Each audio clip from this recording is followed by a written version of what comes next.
지금 이제 조금 전에 그 말씀을 하셨는데 2017년 같은 경우는 거의 엽기 범죄라고 이렇게 표현을 사실 뭐 엽기 범죄라고 하는 것이 범죄학에 있어서의 그 정확한 용어는 아닙니다. 그러나 이제 그 너무나 그 발생 원인이라든가 또는 그 가해 대상이 엽기적이기 때문에 그래서 이제 엽기 범죄라고 이렇게 명명을 한번 해봤습니다. 조금 전에 이제 얘기가 나왔습니다만은 한 3가지 정도를 우리가 들 수가 있겠는데 보게 된다면 여중생 집단 폭행 사건이 이제 부산에서 발생됐죠. 근데 이제 그 지금까지는 이 여중생들이 뭐 주위에 있는 아이들을 괴롭히고 뭐 소위 그 이지매라고 하는데 그렇게 해서 뭐 이렇게 폭행 같은 거는 있긴 있었습니다만 이번 사건 같은 경우가 조금 차이가 있는 것이 그 피해 학생이 피를 뒤집어 쓴 그 사진을 찍어 가지고 SNS에다가 뿌리고 또는 이제 그 이 가해자들이 본인들이 한 그 행동에 대해서 전혀 양심의 가책이라든가 이런 것이 없는 뭐 그런 사건이어서 좀 충격을 줬고요. 또 하나는 이제 그 17세 그 여고생인데 자기하고 전혀 인간관계가 없는 초등학교 1학년 아이를 소위 이렇게 얘기했어요. 사냥하러 나간다. 그렇게 해서 이제 살해하고 또는 뭐 시신 유기까지 하는. 그리고 이제 지금 뭐 재판이 진행이 되고 있습니다만은 그 과정에서도 보여주는 여러 가지 충격적인 그런 모습들 그런 것들이 이제 굉장히 우리들에게도 충격으로 다가왔고요. 그리고 이제 지금 진행되고 있습니다. 지금 이제 검찰 수사가 이제 진행이 돼 가지고 이제 기소를 했는데 이 어금니 아빠, 저는 사실 이 어금니 아빠라는 말을 좀 쓰기가 싫어요. 왜냐하면 아빠라는 말은 이 좋은 말이거든요. 예, 그래서 이제 저는 이제 이영학 사건이라고 부르고 싶은데 이 뭐 이런 사건들, 자 이런 사건들을 우리가 보게 된다면 이 3가지 사건에 있어서의 몇 가지 공통점을 우리가 알 수가 있습니다. 자 우선적으로 이 범죄를 중심으로 해서 가해자와 피해자가 이제 생기게 되는데 이 가해자들이 말이죠. 지금 그 보게 된다면 잔혹하고 엽기적인 그런 범행을 해왔다는 거죠. 그리고 이제 또 하나는 이 주범과 공범 이쪽에 속해 있는 그 대상들이 어린 여학생이다. 지금까지 여러분들 어린 여학생이라 그러면 지금 가을 아닙니까? 예, 떨어지는 낙엽을 보고도 뭐 눈물을 흘리고 우수해졌고 이런 어떤 이미지가 있단 말이죠. 그런데 이제 그 상황에서 저런 범죄를 한 것으로 밝혀지다 보니까 상당히 또 우리 사회가 혼동에 빠지는 거죠. 또 하나는 취약한 피해자입니다. 사실 지금 어떤 의미에서는 그 취약한 피해자라고 하는 것은 이 그 상대적으로 취약한 것이죠. 그래서 지금 가해자는 어린 여학생이지만 만약에 이제 부산 그 사건 같은 경우는 여러 명이 집단으로 해가지고 한 명을 갖다가 폭행을 한 것이고 또 이제 그 17살짜리 소녀이지만 또 피해자는 초등학교 1학년이었고 또 이제 14세 여중생이지만 우리가 과연 이 14세 여중생의 행동이 맞을까라고 할 정도로 굉장히 깊숙이 범행 과정에 관여를 했고요. 나중에 이제 자기 친구의 시신을 유기하는 그 과정에서도 관여를 했어요. 지금은 이제 구속되어 있는 그런 상태인데 결국은 이 피해자라고 하는 것은 약한 상대를 고른다.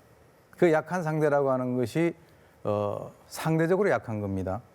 예, 그래서 이제 주로 이제 여성들이 많이 또 피해자가 되고 하는 그런 상황이 있는데, 자 그렇다면 어떤 그 상황이 있는지, 이 약한 여성을 갖다가 피해자로 삼아 가지고 범행을 하는 것에 대해서 제가 하나 준비를 해왔는데 여러분들 한번 보시죠. 남성이 여성의 뒤를 쫓아 아파트 엘리베이터에 오릅니다. 잠시 주위를 살피더니 곧 가방에서 돌을 꺼내 여성을 내려칩니다.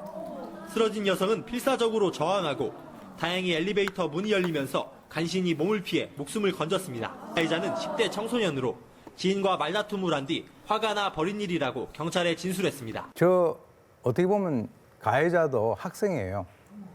근데 저 벽돌로 공격을 한 그 대상이 본인하고는 전혀 이전에 인간관계 형성이 안 됐다는 거죠. 본인의 내면에 있는 이 스트레스를 해소하기 위해서 벽돌을 안에 집어넣고 돌아다니면서 피해자를 물색을 했는데 바로 그 시점 그 상황에서는 자기가 선정할 수 있는 가장 그 최선의 선택이었다. 이렇게 되는 것이죠.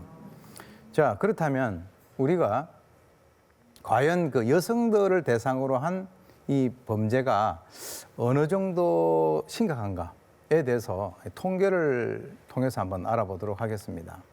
2010년에 이 강력범죄의 피해자들의 82.6%가 여성이라는 거죠. 거의 이제 10명 중에서 8명 정도가 여성이라는 거죠.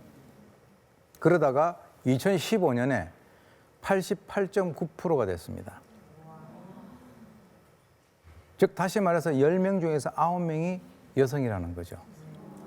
자, 그것을 보게 된다면 이 우리가 일반적으로 이제 이런 것들을 뭐 무동기 범죄라기도 하고 뭐 불특정 다수 범죄라고 하기도 하고 또는 뭐 묻지마 범죄라고도 얘기를 합니다. 근데 사실 이 무동기 범죄라고 하는 것은요, 우리가 이 동기가 뭘까라고 하는 것에 대해서 잘 모를 뿐이지 이 세상의 모든 행동은 거기에 대한 원인이 있습니다. 그 사람이 우리가 피해 입장에서는 내가 왜 피해를 당했는지를 전혀 알 수 없을 뿐이지 그 가해를 한 그 사람의 마음속에는 내가 어떤 행위를 해야 되겠다라고 하는 나름대로 이유가 있다는 거죠. 근데 금방 그것을 우리가 차리기 힘들기 때문에 무동기 범죄 또는 묻지마 범죄 이런 식으로 이제 얘기를 하는 것입니다. 자, 그래서 적어도 이런 그 범죄의 대상은 하나의 원칙이 있어요. 철저하게 약한 대상. 그래서 이 현대 사회를 우리가 봤을 때 어떤 의미에서는 몇 년 전에 나온 그 책들 중에서 피로 사회라고 하는 얘기가 있었어요. 여러분들도 어떻습니까? 좀 피로하신가요? 예. 사실 현대인들은 좀 피로해요. 그런데 이 피로 사회라고 하는 것이 과연 왜 그럼 우리가 피로할까? 물론 인간이라는 것이 우리 대한민국뿐만 아니라 모든 그 사회 또는 국가에서는 다 경쟁을 해요. 경쟁을 하지만 특히 우리 한국 같은 경우는 성과 위주의 경쟁 사회가 이런 분위기가 상당히 좀 강하다는 거죠. 여기 계신 그 우리 어머니들 중에서도 혹시 자녀들에게 오늘 아침에 나오실 때 공부하라라고 얘기하고 나오신 분 계시죠? 네. 한번 손 들어 보십시오. 여기서는 사실 이제 그 집에서 보통 그래요. 어머니들은 너 공부해라 이렇게 얘기를 하는데 보통 대한민국의 남자들은 그거 놔둬라. 뭐 꼭 공부해야 되냐 이렇게 얘기하다가 바로 이제 그 아내의 공격을 받죠. 그러면 당신이 앞으로 얘들 인생 책임질 거냐. 그러면은 뭐 그런 뜻은 아니고 하면서 베란다 가서 담배 한 대 피는 거죠, 일반적으로. 사실 그런 상황에서 살다 보니까 상당히 이제 피로한 거죠, 어떻게 보면. 거기에는 이 경쟁 사회라고 하는 것은 항상 성자와 패자 이런 식으로 나눠져 있는데 그것을 우리가 나누는 것이지 사실은 모든 사람들이 다 성자는 되지 못하다 하더라도 뭐 꽤 많은 사람들이 같이 이제 성자 그룹에 들어갈 수는 있어요. 근데 이제 1등, 2등 아니면은 나머지들은 실패했다라고 생각을 하기 때문에 여기에서 필요한 그런 사회가 되는 것이죠. 이제 그런 상황에서 일부 거기에서 탈락한 사람들은 또는 여러 가지 그 주위의 그 상황을 봤을 때 자기는 좀 뭔가 이게 차별받는다라고 생각을 하는 사람들이 내면적으로 분노를 갖게 되는 것이죠. 철저하게 이 그 사회를 사는 그 과정에서 받는 여러 가지 어떤 스트레스들이 그 이러한 어떤 행동의 근본적인 원인이 된다. 아까 제가 말씀드렸습니다마는 무동기 범죄라고 하는 것은 우리가 겉으로 봤을 때는 동기가 없는 같이 보이지만 실제로는 거기에 동기가 있다는 거죠. 그 동기라고 하는 것이 과연 그런 이유로 사람을 공격할까라고 하지만 그 사람은 나름대로의 동기를 갖고 있는 것이죠. 그래서 이렇게 스트레스가 증가를 했을 때는 어떤 대상을 고르는데 그 대상을 어떤 대상을 고른다고 제가 말씀드렸죠? 약한 상대죠. 절대 강한 상대에 대해서는 하지 않습니다. 일부 조현병 환자들 같이 완전히 정신이 없는 사람들 제외하고는 그래도 오락가락 하는 사람들도 길가 지나가다가 꼭 여자를 골라요. 왜냐하면 자기가 하고 싶은 그 행동을 하는 데 있어서 걸림돌이 되지 않는 상대를 갖다가 고른다라고 하는 것이죠. 자, 그래서 또 하나 이제 중요한 그 범죄 동기가 있습니다. 어떤 것이냐면 바로 상대적 박탈감이에요. 우리가 이제 집에서 아이들 기를 때 가장 좋지 않은 방법이 남들하고 비교하는 겁니다. 야, 너 저 300유로 누구는 뭐 어떻게 하던데 너는 왜 그러냐? 그것이 좋지 않은 방법임에도 어머니들은 급하거든요, 마음이. 너 왜 뭐 이것도 내가 시키고 저것도 시키고 있는데 그 집 애보다 너 못해. 이렇게 비교를 한다는 거죠. 그런데 사실은 그 집 아이는 그 집 아이고 우리 집 아이는 우리 집 아이예요. 제가 이제 저희 그 아들이 어렸을 때 뭐 자기 반에서 좀 성적이 좋은 성적을 받아왔대요. 어느 집에 있는 애는 그렇게 하니까 운동화를 사줬다는 거예요. 그래서 저하고 우리 아내하고 둘이가 동시에 얘기했어요. 그러면 그 집 가서 그 집 아들 해. 이렇게 했어요. 그러니까 우리가 부모도 자식을 비교를 하고 자식도 다른 부모하고 내 부모를 비교를 한단 말이죠. 그런 상황이 되게 된다면 그것은 상대적인 박탈감이라는 것이 발생할 수 있는 가능성이 크다는 거죠. 왜 그러냐 하면 우리 그 아이들 같은 경우는 특히 뭐 이 인터넷을 통해 가지고 물질적인 거, 성적인 거 이런 정보를 부모님을 통하지 않고도 얼마든지 홍수같이 받아들일 수 있습니다. 그리고 지금 이제 우리 어머니들이 좋아하시는 그 드라마 같은 거 보면 그 드라마에 나오는 사람들이 거의 다 재벌들이고 회장들이에요. 그게 좀 나하고는 상관이 없는 것임에도 불구하고 그걸 재밌게 보시잖아요. 그걸 보시면서 가끔씩 자기 남편을 보면은 저 사람은 회장인데 뭐지? 이제 이런 식으로 비교를 한단 말이죠. 그러면은 남편분이 분명히 상대적 박탈감을 느낍니다. 자, 그런데 이 상대적 박탈감을 느끼는 사람들은 주로 어떤 상황이냐? 인지적 왜곡을 하는 사람입니다. 인지라고 하는 것은 어떤 사물에 대해서 어떤 상황에 대해서 본인이 인식을 하고 느끼는 것이고 왜곡은 그것이 잘못되게 느끼는 것이에요. 그래서 소위 얘기해서 나는 불공평하게 대우를 받고 있구나. 그리고 다른 사람들이 나를 제대로 잘 알아주지 않고 있다. 뭐 이런 그 여러 가지 얘기들.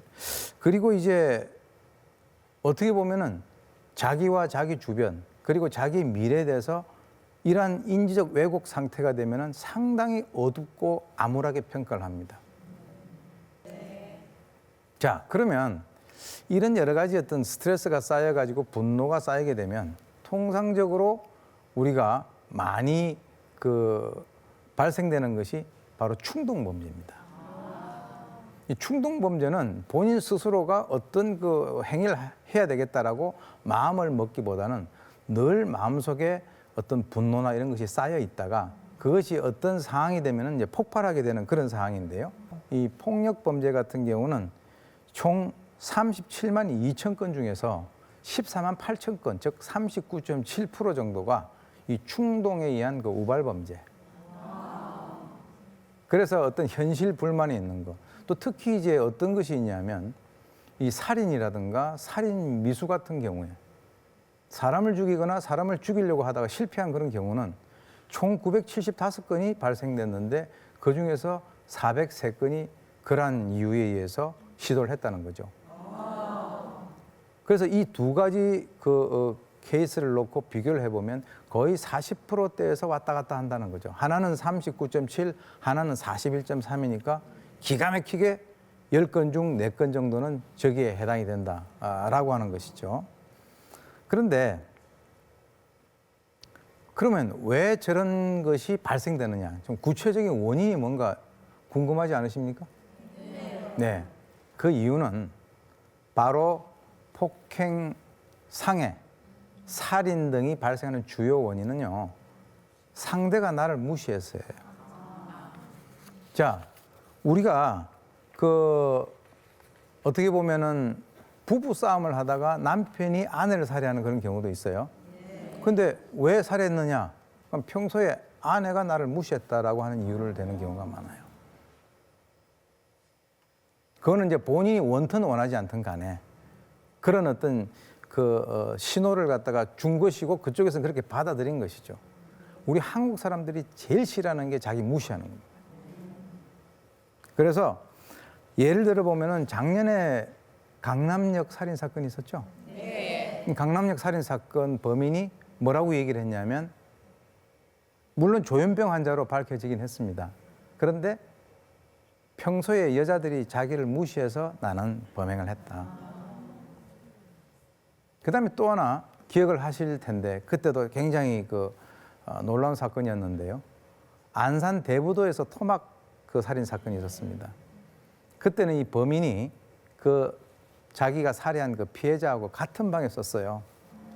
같은 방을 썼는데 그 사람이 자기를 무시했다. 그래서 그 사람을 살해하고 또는 시신을 훼손하고 하는 이런 경우도 있었고. 자, 그렇다면 이런 범인들만 이런 일반적으로 우리가 봤을 때 아주 좀 층이 낮은 사람들만 그렇게 하느냐? 그게 아니에요. 대구 같은 경우는 건설사 상무가 자기 사장이 자기를 무시한다. 그래서 수면제를 타서 잠들게 하고 목을 졸라 살해하고 시신을 안매장한 거죠. 건설회사 이 전무나 상무 정도 되면은 나름대로 지위가 있는 사람들이잖아요. 그런 사람들조차도 자신을 무시한다라고 하는 것에 대해서 대단히 분노한다는 거죠. 그래서 이 나를 무시한다라고 하는 거, 이것은 우리가 일반적으로 또 어떤 경우가 있냐면요. 지금 대부분 다 아파트에 살고 계시죠? 네. 아파트 살고 계시면은 1층이 있으면은 위층밖에 없는 것이고 제일 위층에 있으면 아래층밖에 없지만 대부분이 위층 아래층 사이에 계실 거예요. 층간 소음 때문에 사람을 살해하고 하는 그런 경우도 마찬가지로 자기를 갖다 무시한다라고 하는 그것 때문에 이제 살해하는 것이고 또 차 타고 가다가 도로에서 발생되는 여러 가지 어떤 시비 이것도 자기를 무시한다라고 하는 것이거든요. 그래서 어떤 의미에서는 과연 그러면은 우리 사회가 어떻게 하면은 무시를 하지 않을 수 있을까라고 하는 그것과 연관해서 한번 이 분노로 인한 충동 범죄가 어떤 것이 있는가 한번 보시도록 하겠습니다. 분노를 참지 못하는 분노 조절 장애일 가능성이 높습니다. 무섭게 다가와 경비원의 몸을 밀치는 입주민. 출입구에서 비켜달라는 말이 불쾌하다는 이유였습니다. 늙은이가 이제 귀도 먹었다는 놈, 눈도 먹었다는 놈. 주차장에서 담배를 피우는 주민을 제지하자 곧바로 담뱃불을 얼굴에 갖다 댑니다. 한 가전업체의 서비스 센터입니다. 서비스에 불만을 품은 남성이 휴대전화를 바닥에 내동댕이 치더니 막말의 욕설까지 내뱉습니다.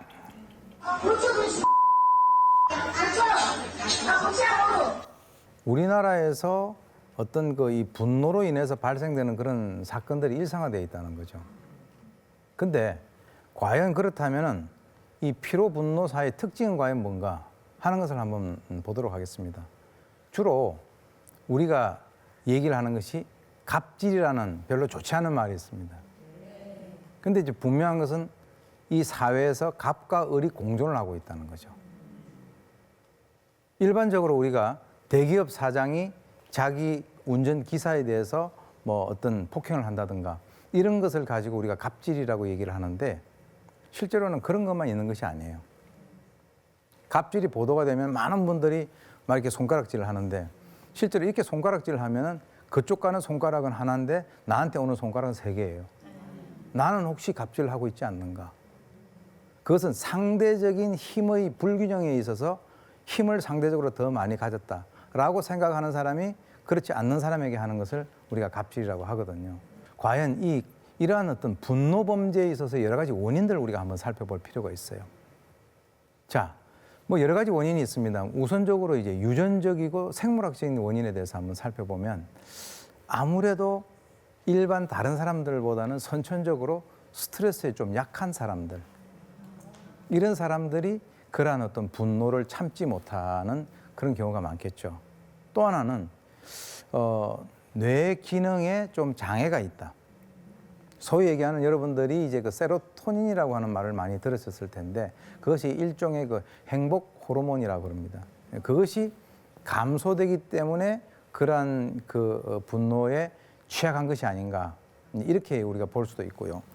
또 하나는 이건 상당히 좀 중요한 것인데 심리 사회적인 요인입니다. 얼마 전에 21살 먹은 여성이 26살 먹은 같은 방에 사는 여성이 자기를 뭐 험담한다 그래가지고 펄펄 끓는 라면을 끓여가지고 얼굴에다가 부었죠.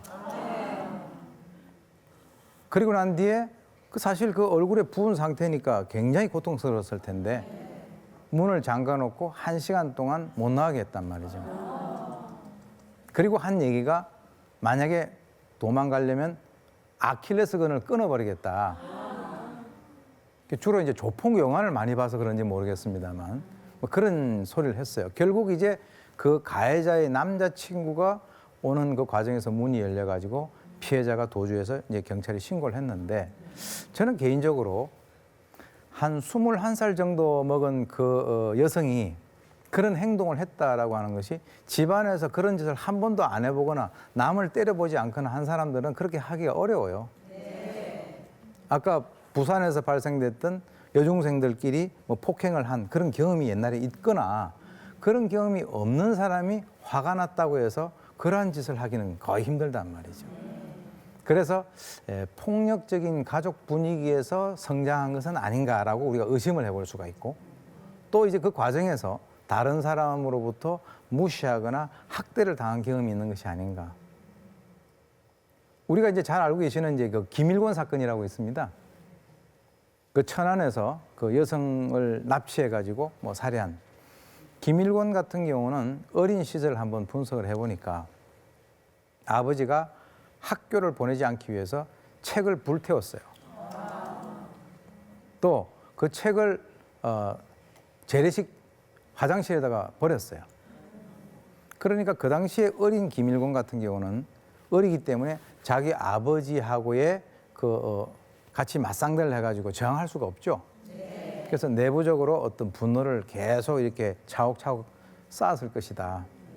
이제 어른이 되고 난 뒤에 우리가 이제 지나가다가 사람이 부딪힌다든지 뭐 이런저런 여러 가지 어떤 상황이 있을 수가 있는데 그럴 때 항상 이 사람은 어떻게 생각하냐면 저 사람이 나를 무시한다고 생각합니다. 그래서 그 무시하는 사람의 얼굴과 자기를 어렸을 때 무시하고 학대했던 아버지의 얼굴이 같이 겹쳐 보이는 그런 상황이기 때문에 보통 사람 같으면은 그냥 지나갈 수 있는 그런 상황에 대해서 늘 문제를 일으킨단 말이죠. 이 환경적 요인이라고 하는 것은 뭐 주로 아무래도 술을 많이 남용하거나 또는 뭐 기타 독성 물질들 있죠. 뭐 그런 것들. 뭐 대부분 대한민국 같은 경우는 술입니다. 사실 이 분노로 인한 충동 범죄 같은 경우는요. 여러분들 모두가 가해자도 될 수 있고 피해자도 될 수 있습니다. 아, 나는 피해자만 될 거야. 그렇게 하는 분들은 사실은 남에게 전혀 어떤 시비거리가 없는 분들이에요. 그런데 피해자, 가해자 모두가 될 수 있어요. 그것은 작은 시비가 큰 사건으로 발생되는 경우가 상당히 많단 말이죠. 뭐 이런 경우도 있습니다. 25살 먹은 그 청년인데 같은 아파트에 사는 자기보다 1살 어린 그 사람이 보는 눈이 별로 눈빛이 안 좋다. 나이가 1살 어린데 나한테 인사도 안 한다 그래서 칼로 찔러서 살해한 적도 있습니다. 그러니까 작은 그 시비 다툼이 커다란 사건으로 발생이 될 수 있고 그리고 이제 우리 이것은 화풀이 이론이에요. 예컨대 천안 같은 경우는 한 10년 정도 된 사건인데 고등학생이 자기 아버지로부터 엄청난 그 폭행을 당했는데 아버지를 어떻게 해보겠다고 칼을 품에다 품고 다녔어요. 그랬는데 막상 자기 아버지를 딱 보니까 어떻게 할 수가 없는 거죠. 왜? 기에 눌려가지고. 그래서 이제 그 칼을 품고 나왔는데 엘리베이터에 딱 보니까 어떤 중학생인데 얼굴이 아주 밝아요. 그래서 단지 얼굴, 나는 이렇게 마음이 침울한데 너는 왜 그렇게 얼굴이 밝으냐. 그래가지고 칼로 찔러서 살해한 사건도 있었습니다. 이런 사람들 같은 경우는 약한 사람들에게 화를 낼 마음의 준비가 되어 있는 거예요. 최근에 이 젊은 그 층들을 중심으로 해가지고 굉장히 이상한 높임말들이 많아요. 어디 가셔가지고 뭐 옷 같은 게 있는데 이 사이즈 있어요? 그러면 하는 얘기가 예, 이 사이즈는 없으신데요. 없으신데요. 이 사이즈가 없으신 거예요. 남은 분량이 별로 없으셨어요. 그래서 다음에 저희가 주문을 하셔서 드릴게요. 이렇게 나오는 겁니다. 왜 이런 현상이 벌어지느냐 하면 소위 얘기해서 아까 말씀드렸던 소비자가 예를 들어서 왕이다 그러니까 마음대로 하는 거예요. 대한민국에서는 이 감정 노동자들이 많잖아요. 근데 그 사람들에게는 내가 욕을 하고 아까 보셨습니다마는 휴대폰 그 고치러 가가지고 거기서 집어 던지고 하는 것은 이 사람 머릿속에는 나는 왕이다. 너희들은 하인이다. 이런 생각이 있는 거예요. 그래서 이러한 그 분야에서 종사하시는 분들이 이런 용어를 많이 사용하는 이유가 자기가 한번 살아보려고.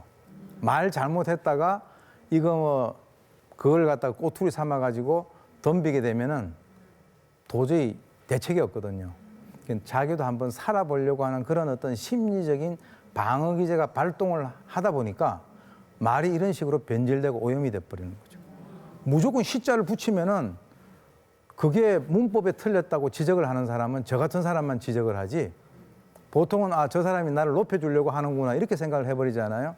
사실 세종대왕께서 어떻게 보면은 상당히 불쾌하게 생각을 하시고 계실 수가 있어요. 저도 지적을 합니다. 아니 계산하러 가면은 요즘 흔히 듣는 말이 계산 도와드릴게요라는 네, 말을 계산은 많이. 도와드리죠. 계산을 도와준다는 게 무슨 말이냐고 한 번 더 물어보고 그냥 계산하겠습니다 이러시면 되는데 예. 이제 그런 경우가 많더라고요. 그게 왜 그러냐면 네. 어떻게 보면은 우리 아이들이 우리 젊은 세대가 말을 저렇게 잘못 사용을 하고 있구나라고 생각을 할지 모르지만 그 근본적인 메커니즘의 내부에는 내가 감정 노동자하고 저 사람은 소비자이기 때문에 내가 혹시 말을 잘못하면은 어떤 낭패를 당하지 않을까라고 하는 그런 어떤 두려움 때문에 그런 것들이 성행한다. 지금 이 대처법이 갑질 금지하라는 거, 그 다음에 아까 제가 말씀드렸죠. 상대를 존중하라는 거. 그리고 이제 존댓말을 좀 쓰시는 게 좋아요. 지금 대한민국에서 보게 되면 조금 나이가 많으신 분들이 자기가 봐가지고 적어도 한 10살 정도 차이가 난다면 무조건 반말을 해버려요. 근데 꼭 우리가 기억을 해야 될 것이 제가 그런 얘기를 합니다. 우리 학생들이나 아이들을 어른스럽게 키우려면 어른 대우를 해줘야 돼요. 막 대하면서 너 어젓하게 대라? 그건 거의 불가능하죠. 그래서 제가 이런 얘기를 해요. 우리 학생들에게 내가 그 정도의 나이에서는 내가 어리다고 생각해 본 적이 결코 없었다. 이 나이는 어떻게 보면 상대적으로 적은 것이지 그 사람이 절대적으로 어린 게 아니거든요. 그것을 착각을 하세요. 그래서 이제 제가 학생들한테 물어보니까 뭐 어디서 아르바이트를 하는데 뭐 좀 나이 드신 분이 무조건 막 반말하고 막 욕하고 이렇게 해서 자기 내부에는 분노가 막 쌓였다는 거죠. 근데 그 사람에게 직접적으로 얘기를 하게 되면 자기가 여기서 일하는데 문제가 될 수 있으니까 말은 안 하지만 자기들끼리는 그 사람 가고 난 뒤에 욕한다는 거예요. 이렇게 생각하시면 돼요. 마구마구 아무 사람들에게나 반말을 주로 하는 분들은 가고 난 뒤에 뒤통수에 엄청나게 욕을 먹는다는 거. 네. 건장한 남성이 여성을 폭행하기 시작합니다. 발로 때리고 벽에 몰아세워 주먹을 휘두릅니다. 여성이 쓰러졌는데도 남성의 폭행은 그치지 않습니다. 부부가 아니에요. 저게 이제 연인들이에요. 그래서 우리가 저것을 또 따로 뭐 가정폭력하고 구분을 해가지고 데이트 폭력이다 이렇게 얘기를 합니다. 이 데이트라고 하는 그 말 자체가 주는 대단히 뭔가 이렇게 어떤 의미에서는 로맨틱한 그런 분위기가 있죠. 그래서 데이트에다가 이 폭력이라고 하는 전혀 엉뚱한 단어가 결합이 됐는데 이것을 보통 분들은 사랑 싸움이다라고 생각을 할 가능성이 커요. 옛날에는 그렇게 생각을 했는지 모르지만 지금은 그것이 대단히 중대한 범죄입니다. 범죄예요. 자, 그래서 이런 데이트 폭력과 관련되어 있는 여러 가지 어떤 그 예를 들어보면은 이것이 실제로는 사랑을 가장을 해서 상대의 심리를 뭐 통제하고 그리고 결국은 그 사랑이 이루어지는 것이 아니라 한 사람이 죽거나 또는 다치거나 또 범죄자가 되거나 즉 결말은 파멸로 들어간다는 거죠. 2016년도와 2017년도 상반기를 비교를 하고 있습니다. 2016년도에 이 데이트 폭력과 연관돼 가지고 뭐 폭행, 뭐 상해 또는 뭐 살인, 성폭력 뭐 등등 여러 가지가 있는데 지금 작년에 6,233건이었어요. 그런데 금년에는 상반기, 즉 1월에서부터 6월 달까지는 이미 3,379건으로 절반 넘어버렸다는 거죠. 최근 10년간 매일 25명씩. 많네요. 이 데이트 폭력이라고 하는 것은 말이죠. 이것이 가정 폭력하고 연결될 수 있는 확률은 거의 100%입니다. 아니 둘이가 이제 지금 연애를 해가지고 뭐 이렇게 사귀는 그런 과정에서 폭력을 행사한다면 결혼하고 난 뒤에 훨씬 더 심해질 것이다라고 우리가 예측하는 건 어렵지가 않죠. 그런데 중요한 사항이 이 표에서 보시면 지금 연령별로 구분을 하고 있는데 지금 뭐 20대가 제일 많죠. 그리고 30대, 40대까지는 우리가 이제 예측을 할 수 있는데 여기서 보시면 50대, 60대도 있어요. 60대 남자가 50대 여친을 골프채로 폭행을 하고 또 염산도 뿌리고 이런 경우가 있었습니다. 이 이제 두 사람이 사귀는 그런 과정이었는데 남자가 굉장히 과격하고 폭력적이니까 이 여성이 야 이거 안 되겠다. 그래가지고 만나 달라라고 하는 그 요구를 안 들어줬어요. 그러니까 이 남자가 네가 나하고 같이 사귀는 것은 그거는 네 자유인데 나로부터 떨어져 나가는 것은 네 자유가 아니다. 그래가지고 아예 이 세 개를 준비했는데 식칼까지 준비를 해와가지고 골프채로 폭행을 하면서 이 늑골이 많이 부러졌고요. 그것을 말리는 과정에서 사람들에게 그 여성에 대해서 이제 염산을 뿌렸는데 다행스럽게 그 염산은 맞지는 않았었어요. 자, 이걸 보게 되면 이 60세가 된다 하더라도 그러한 어떤 행위는 똑같이 한다는 거죠. 제가 이런 얘기를 많이 합니다. 차를 타고 가다 보면 운전하다가 담배 피고 문 열고 바깥에 던지는 분이 있죠. 그분은 20대 만약에 시작했으면 나중에 운전면허증 반납할 때까지 그렇게 합니다. 그러니까 60대 되는 저 사람이 그렇게 폭력을 사용했다면 이미 10년, 20년, 30년 전에 폭력을 사용을 해왔다라고 추정하는 것이 가장 합리적이죠. 어떻게 보면 이 사람들은 상대를 독점하고 또는 소유하고 통제하려고 하는 그런 심리가 굉장히 강한 사람들이에요. 그래서 그 이유가 그러면 과연 어디서 오느냐. 여러분들도 이제 보시게 되면 보통 집안에 가면은 이제 남편 되시는 분들이 사실 이게 부부와 부부 사이에 있어서는 폭이 있어야 돼요. 이 폭이 어느 정도 있어야만 서로가 자기 각자의 무엇을 하면서 같이 살 수 있어요. 근데 폭을 이렇게 쫙 좁혀놓는 사람이 있어요. 그건 뭐냐? 내가 원하는 대로 그 상대가 해야 돼요. 그것은 이제 어떤 그 개념이냐? 이런 분들이 이제 술 드시는 분들이 많은데 의외로 부모 중에서도 이제 편집증이 있는 그 부모 밑에서 성장을 했다든가, 그리고 이제 굉장히 권위적이고 지배적이고 때로는 그러한 것을 강요하기 위해서 폭행을 행사하는 그런 데서 자라왔던 것들이 상당히 중요한 그런 원인이 된다는 거죠. 자, 그런데 여기서 이제 말씀드리고 싶은 것이 어떤 의미에서는 어린 시절의 어머니의 사랑이 이 데이트 폭력하고 직접적 연관성이 있습니다. 도대체 그게 무슨 말이냐. 데이트 폭력을 하면서 저렇게 여성에게 집착을 하는 사람들이 왜 그러냐면 대부분이 어린 시절에 적절한 시기에 자기 어머니로부터 적절한 사랑을 받아야 되거든요. 그거는 쭉 안 주다가 나중에 20살 때 돼가지고 이만큼 주는 건 소용이 없어요. 우리가 어린아이들 같은 경우 예방접종하지 않습니까? 몇 개월 때는 뭐 맞히고 몇 개월 때는 뭐 맞히고 이렇게 해야지 나중에 안 맞히고 있다가 20살 때 그 한꺼번에 다 맞히면 사람이 죽죠. 어머니의 사랑이라는 게 바로 그렇습니다. 저런 사람들은 나이가 60, 70이 되더라도 우리가 거슬러 쭉 한번 가보면 분명히 어렸을 때 어머니로부터 귀여움을 받고 사랑을 받고 아, 우리 어머니가 나를 뭔가 관심을 가지고 돌보고 있구나. 이런 감정에 휩싸여 보지 못했던, 그렇기 때문에 어떤 여성만 만나면 아주 어린아이가 어머니가 간다고 뒤에서 막 울고 떼를 쓰는 그 얼굴하고 겹쳐 보이는 거예요. 그 여성에 대해서는 일종의 어떤 어머니이기 때문에 내가 폭력을 사용을 해서라도 그 여성을 잡고 있어야 되겠다라고 하는 이런 생각이 굉장히 강하다는 거죠. 이것을 우리가 질투형 망상장애다.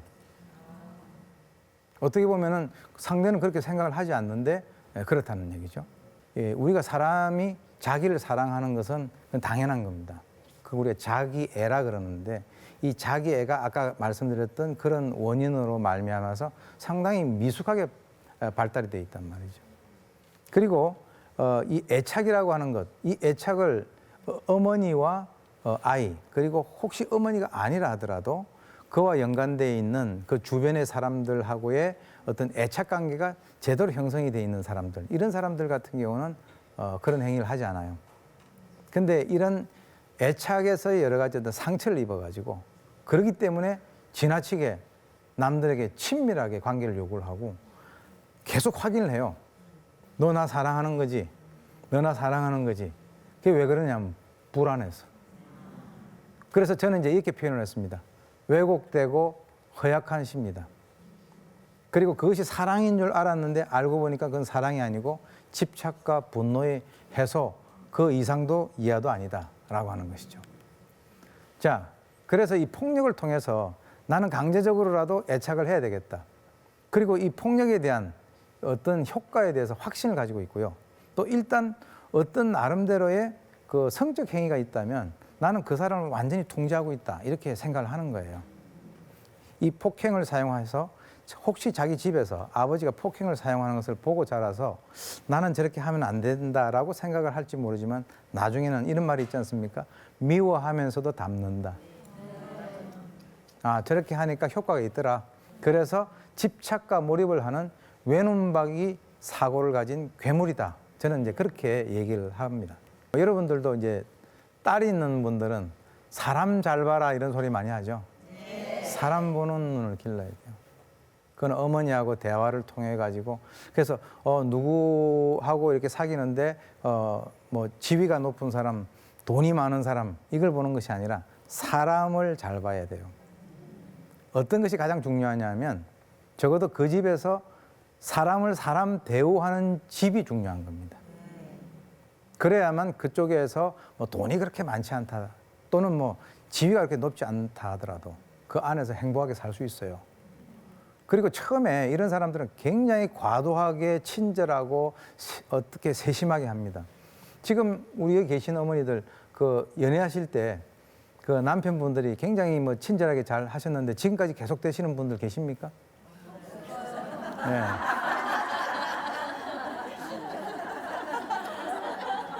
그 계속 그렇게 하시는 분들 거의 없을 거예요. 네. 그게 정상이죠. 네, 정상이죠.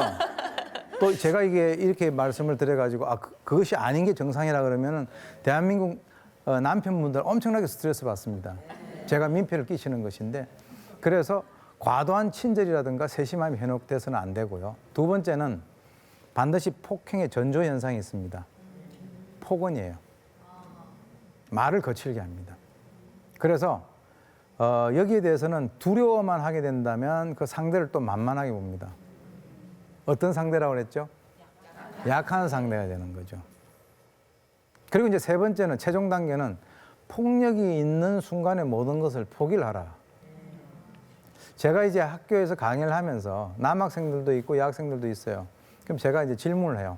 우리 여학생들 중에서 결혼해가지고 남편이 한 대 이렇게 때리는 것에 대해서 뭐 참고 계속 결혼 생활을 할 사람 그러면 한 명도 없어요. 그럼 제가 뭐라 그러냐면 남학생들한테 얘기를 해요. 봐. 손찌검하면 끝이야. 그런 식으로 계속 교육을 시키는 거죠. 그래서 만약에 폭력이 있으면 혼자서 끙끙 앓으면 약한 상대가 되기 때문에 하다못해 뭐 친정에 얘기를 하든 또 언니한테 얘기를 하든 친구한테 얘기하든 주변하고 상의를 하면서 도움을 청하는 것이고요. 이것을 굉장히 심각하게 생각하고 적극적으로 대처를 해 나가야 됩니다. 지금까지 훔쳐보기는 주로 이제 몰카 같은 것들이 상당히 많았었잖아요. 그런데 저는 이제 주거지 훔쳐보기는 조금 개념이 달라요. 이 주거지라고 하는 것은 다른 데서 굉장히 스트레스를 받는다 하더라도 돌아와서 편하게 쉬어야 되는 그런 상황인데 요즘에는 이제 주거지에 와서 훔쳐보는 사람들이 많이 늘어나고 있다.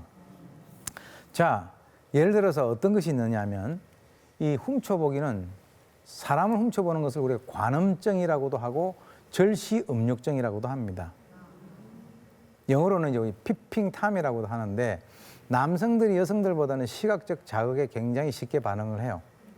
그래서 보통 보면은 이 몰카를 찍는 사람은 거의 99.99%가 남자고 여성 같은 경우는 여성들이기 때문에 들어갈 수 있는 데에 들어가 가지고 그걸 찍어주고 돈을 받는 경우는 있지만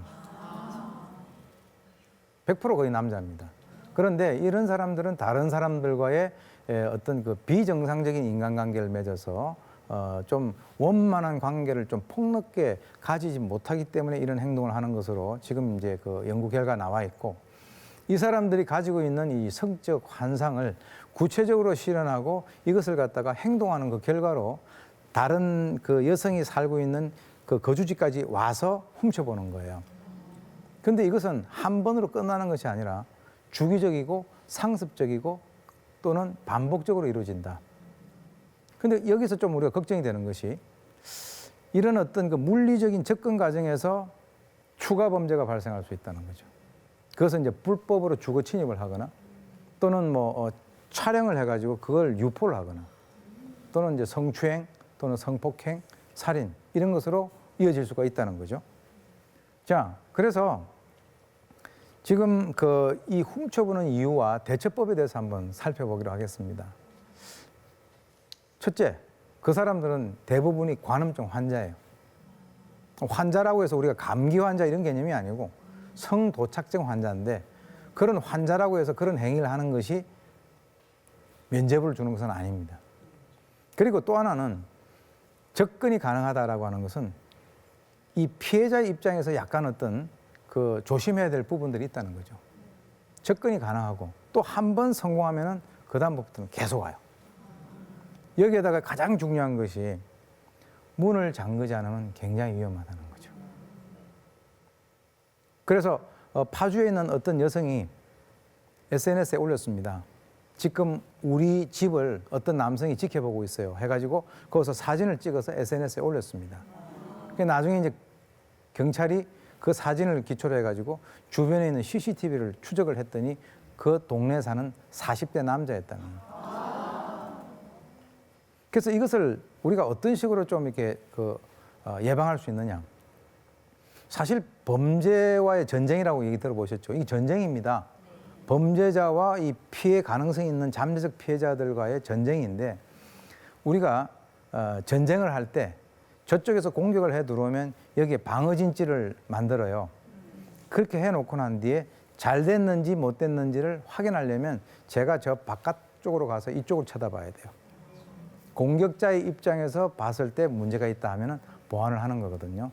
그것을 이제 어떤 용어로는 진전정찰, 진지 앞에 가서 바라보는 것이다. 이제 이렇게 얘기를 해요. 그래서 범죄자의 시각으로 관찰을 해야 되고 만약에 안쪽이 보이면은 반드시 창문에 가림막을 설치를 해야 됩니다. 또 느낌이 좋지 않으면 신속하게 조치를 해야 됩니다. 그런데 이런 것만 있는 것이 아니에요. 요즘에 이제 최근에 나온 건데 IP 카메라라고 있어요.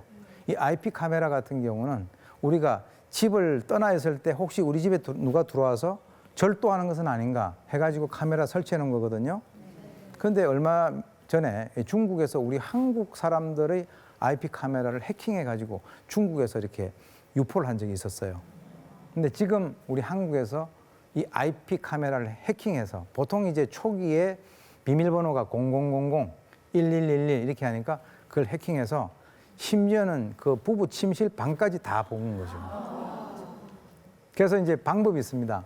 혹시 집에 그 IP 카메라가 있는 분들은 그것을 비밀번호를 바꾸시든가 그리고 본인들이 들어왔을 때는 그 위에다가 수건 덮어 놓으세요.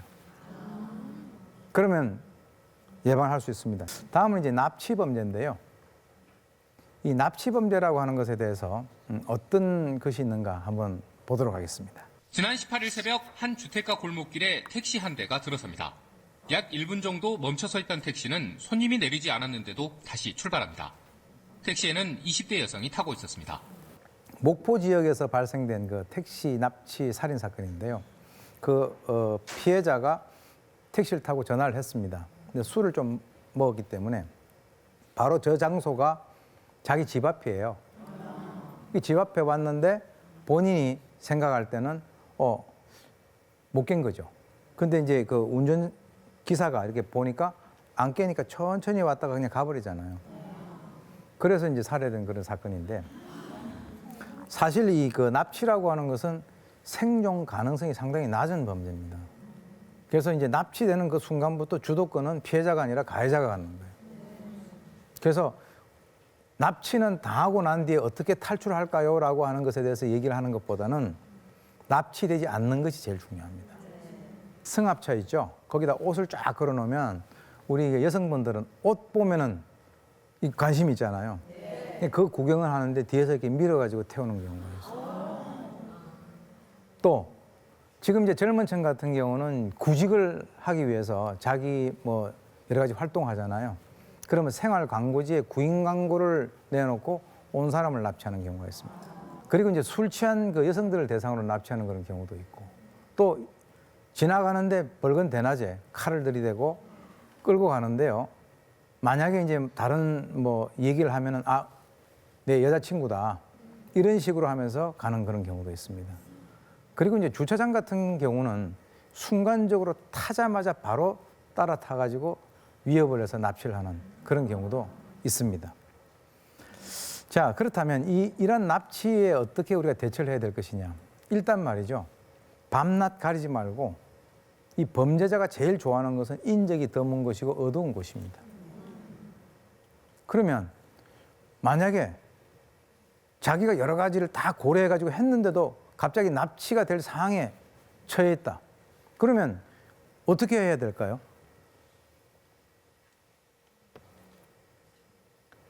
예를 들어서 그런 경우에는 바로 이런 걸 하나 들고 다니시다가, 이게 자동차 키 같지 않습니까? 이렇게 딱 누르면은 바로 또 끝나는 거거든요. 일단 이렇게 되면 그 범죄자가 놀래죠. 여러분들은 지금 아무것도 안 하신 분들인데 놀래는데 범행을 하려고 하는 사람은 얼마나 놀라겠습니까? 여러분들 입장에서는 그 사람들을 잡는 게 목적이 아니라 쫓는 게 목적이에요. 특히 이제 그 차량을 주차를 하실 때는 불빛이 밝거나 이 CCTV가 주로 있는 곳, 그리고 이제 보통 승차를 딱 하실 때는 자동적으로 잠금 장치를 탁 해버리면 못 들어와요. 또 하차를 하실 때는 백미러라든가 이런 걸 보고 주변에 누가 없는가. 근데 여러분들 이렇게 생각하실 거예요. 아니 이거 난 지금까지 그런 게 한 번도 없었는데 이걸 왜 사느냐. 이렇게 생각하실 분들이 계신데, 그러면 항공기 조종사가 떨어질 일도 없는데 낙하산 왜 맵니까? 근데 그게 진짜 효과가 있을까요? 소리만으로? 혹시 이렇게 놀라게 해서 화나게 해갖고 더 갑자기 위험해지진 않을까 걱정도 되고요. 물론 범죄자 입장에서는 예. 화도 나겠지만 어떤 의미에서는 이렇게 하게 되면 본인이 예상치 못한 그런 상황이 되니까. 예, 우리 이런 경우 있지 않습니까? 집에서 주무시다가 화장실 가기 위해서 불을 탁 켰는데 거기에 바퀴벌레가 있어요. 바퀴벌레 얼마나 놀랍니까? 바퀴벌레가. 지도 놀래요. 네. 바퀴벌레도 놀래고 우리도 놀래지만 바퀴벌레가 더 놀래요. 그러니까 우리는 이걸 잡아 당긴다는 걸 알고 있는 상황인데 그 바퀴벌레는 또는 그 범죄자는 이런 소리가 날 줄을 전혀 모른다는 거예요. 그렇기 때문에 효과가 있다는 거죠. 그것이. 그래서 이제 이런 납치와 살인 그 범죄의 예방 체계를 구축하는 데 있어서 보통 일반인들은 주변인들과 정신적인 연결 고리를 항상 갖고 있는 것이 좋습니다. 이게 무슨 말씀이냐면 딸이 현재 지방에 있다 하더라도 서울에 있는 아버지 어머니는 현재 내 딸이 어디에 있다라고 하는 것을 신경 쓰고 있어야 된다는 거죠. 그게 이제 정신적 연결고리예요. 즉각 반응은 아버지 제가 여기 어디인데요. 전철 타고 갈게요. 시간 보니까 늦었어요. 근데 제가 좀 피곤하지만 기다려. 엄마랑 같이 나간다. 이렇게 해서 데리고 오는 것이 바로 즉각 반응입니다. 뭐 평택에서 어떤 그 부녀자가 그 살인 피해를 입었는데 그때 남편에게 전화를 했는데 남편분이 나오셨어요. 그런데 차가 좀 늦게 오는 바람에 기다리다 집에 들어가시는 그 순간에 그 시간 동안에 납치해서 살인된 그런 그 사건이 있었거든요. 그래서 어떤 의미에서는 도움을 청하라는 거예요. 남편분에게도 전화하세요. 또 그러면은 그 남편분들은 응해야 되는 거죠. 나중에 지켜주지 못해 미안해하는 이런 얘기는 공허한 얘기입니다. 그럼 지켜주려면 미리 실천을 해야죠. 그러면 이제 범죄도 공식이 있습니다. 이 범죄가 발생하는 힘과 그것을 억제하는 힘으로 우리가 구분할 수 있는데 예를 들어서 이 가해자 입장에서는 개인의 어떤 그 범죄를 유발하는 힘은 뭐 여러 가지가 있습니다만은 뭐 돈이나 성이나 이런 게 되겠죠. 가해자 입장에서 범죄를 억제하는 힘은 개인이 가지고 있는 도덕심입니다. 너 그렇게 하면 안 되지. 그래서 이제 부모의 그 여러 가지 어떤 교육이 중요하다는 건데, 자 그런 측면에서 피해자의 입장에서는 범죄를 유발하는 힘이 자기의 취약성 또는 잘못된 메시지를 던짐으로써 상대로 하여금 그 유혹을 느끼게끔 하는 그런 것들이 범죄를 유발하는 힘이에요. 근데 실제로 피해자 입장에서는 가해자의 욕구라든가 도덕심에 대해서 전혀 영향을 미칠 수가 없어요. 우리가 할 수 있는 거는 우리 취약한 거는 없애고 우리가 강한 것은 늘리자는 겁니다. 그래서 의지와 지혜를 가지고 개인이 가지고 있는 여러 가지 어떤 그러한 어떤 그 좋은 뭐 아까 말씀드렸죠. 뭐 이런 걸 준비를 한다든지, 그 다음에 엄마한테 전화를 한다든지, 또 집단 방어력이라고 하는 것은 자기 주위에 있는 친구들하고 같이 다닌다든지, 또는 국가의 어떤 그 사법 기관과의 뭐 경찰에 신고를 한다든가 이런 것들이 대단히 이제 중요하죠. 이 피해자 학에서는 피해자가 어떤 행위를 해서 그 범죄자가 스스로 범행을 포기하게끔 만들어야 된다는 거죠. 거기에는 이제 몇 가지가 있는데, 이 피해자 입장에서는 범죄와 얼만큼 가까이 있느냐, 또 피해자가 어떤 매력을 갖다가 던지느냐, 또 신호를 주느냐 하는 그런 것이고요. 또 우리 입장에서, 즉 피해자 입장에서 또 보완을 할 수 있는 것은 누가 옆에서 지켜줄 사람이 있느냐 없느냐, 그걸 우리가 보호 능력이라고 하는데, 그것이 없다면 상당히 문제가 심각하게 발생이 될 수 있다라고 하는 것이죠. 그래서 만만하게 보이지 않아야 되고 잘못된 신호를 주지 않아야 하며 적극적으로 대처를 해야 됩니다. 범죄를 피해 가려고 하는 여러 가지 어떤 그 방법들 중에서 제가 몇 가지를 좀 이렇게 요약을 해봤습니다. 일단 자기의 정보를 노출하지 않아야 돼요. 요즘 보면 뭐 SNS에다가 자기는 뭘 먹고 자기 안방까지 다 노출하잖아요.